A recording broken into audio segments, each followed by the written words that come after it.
आजचा जो विषय आहे जो सरळ आणि सोपा विषय आहे.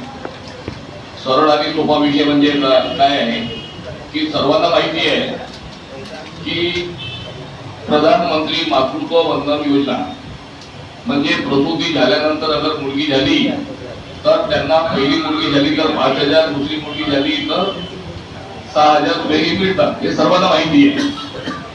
9 महिने सेवा करण्याची जिम्मेदारी ही आशा वर्करची जिम्मेदारी असं 9 महिने सेवा करण्याची. त्यांना जर 5,000 रुपये मिळत असतील तर आशा वर्करला 200 रुपये मिळतात.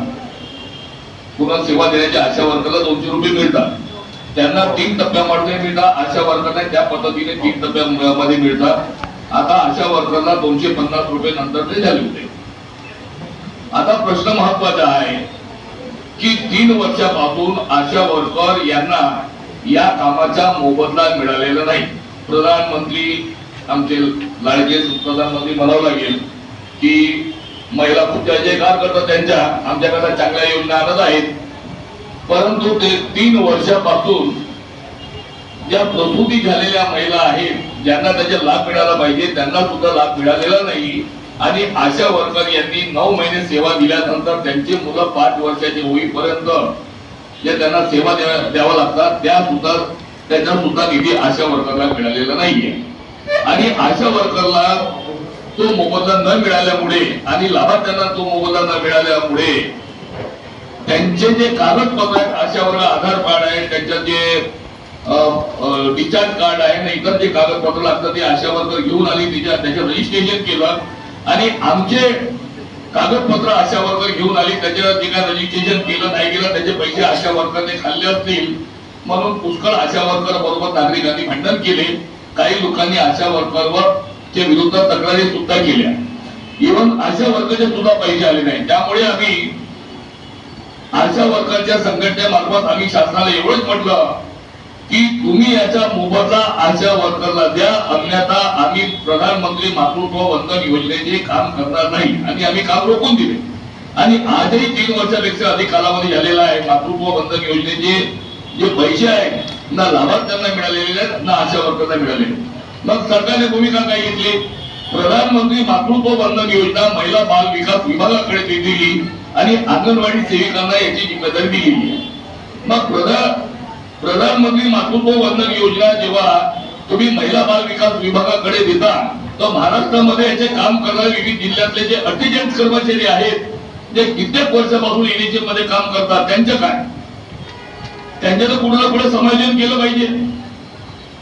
विविध कामामध्ये कोणी 15 वर्ष, 16 वर्ष, 17 वर्ष, 18 वर्ष, 20 वर्ष, 22 वर्षापासून काम करत आहे. मग त्यांनी काय करायचं? त्यांनी घरी बसायचं का? आरोग्य विभागामध्ये कित्येक जागा खाली पडलेत. आम्ही वारंवार आम्ही आमच्या आशा वर्करच्या संघटनेमार्फत आम्ही वारंवार पत्रव्यवहार केलेला आहे की यांचं तुम्ही कुठेतरी समायोजन करा, दुसऱ्यांना कामं द्या.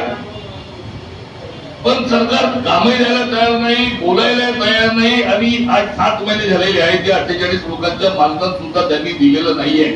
दुसऱ्या जागी त्यांना रुजू केलेलं नाहीये. महिला बाल विकास विभागाकडे अगर पत्र व्यवहार केला तर महिला बाल विकास विभाग काय म्हणते आउटसोर्सिंगने आम्ही नवीन भरती प्रक्रिया राबवू.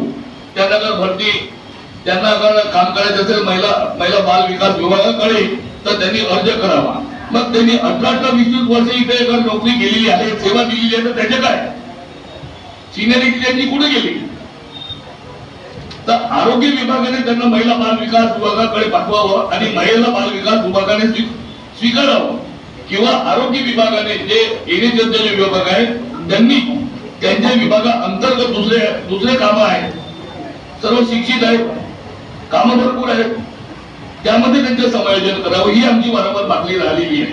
मुख्यमंत्र्यांबरोबर यांनी भेटी दिलेल्या आहेत, त्यानंतर महसूल मंत्र्यांबरोबर भेटी दिलेल्या आहेत, आरोग्य मंत्र्यांच्या बरोबर कितीदा भेटी झालेल्या आहेत, त्याचबरोबर अर्थमंत्र्यांबरोबर भेटी झालेल्या आहेत, रस्ते वाहतूक मंत्री आपले नितीन गडकरी बरोबर भेटी झाल्या. सगळ्यांचे पत्र जोडले, कोर्टामध्ये केस टाकली, कोर्टाने सुद्धा आदेश दिलेला आहे. पण कोर्टाचा आदेश सुद्धा मान्य करायला तयार नाही. मुख्यमंत्र्यांनी सुद्धा पत्र दिलेलं आहे, यांचे विचार करायचे, समायोजन करायचे, सगळ्यांना पगार द्या. मग प्रश्न हे आहे की साखर कोण खात आहे, मुंगी खात आहे का कोण खात आहे, अडलं कुठे आहे, काय यांच्यावर विचार केला जात नाही.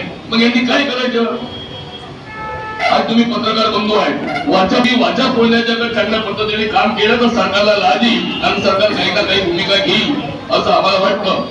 नाहीतर यांनी जे 16 तारखेपर्यंत यांनी जो निर्णय कोर्टाच्या आदेशानुसार त्यांनी 16 तारखेपर्यंतची तारीख दिली होती, 17 तारखेपासून आमरण उपोषणाला आम्ही सहपरिवार बसणार हा जो निर्णय घेतला होता, 17 तारखेपासून आमरण उपोषणाला त्यांनी सुरुवात केलेली आहे. आता पुढची भूमिका जी आहे हे जे त्यांचे उपोषण सतत चालू राहणार आहे. आज पत्रकार बंधूंना सर्व माहिती देण्याकरता जी पत्रपरिषद ठेवलेली आहे आणि यावर सविस्तर जी माहिती आहे त्या ज्या नागरिक आदर करतात त्यामधून त्यांना प्रधानमंत्री मातृत्व वंदन योजनेची सुरुवात झाली तर त्यामध्ये त्यांचं तिथे समायोजन करण्यात आलेलं आहे. आता तिथून बाहेरच करून दिलेलं आहे. म्हणजे बाहेर केलं का आतमध्ये आहे हे आता समजा कोणी समजू शकत नाही. तर मी रज्जू परिपगार मॅडम यांना विनंती करतो की त्यांचे जे काही प्रश्न आहेत ते प्रश्न आपल्या समोर सविस्तरपणे मांडणार आहे.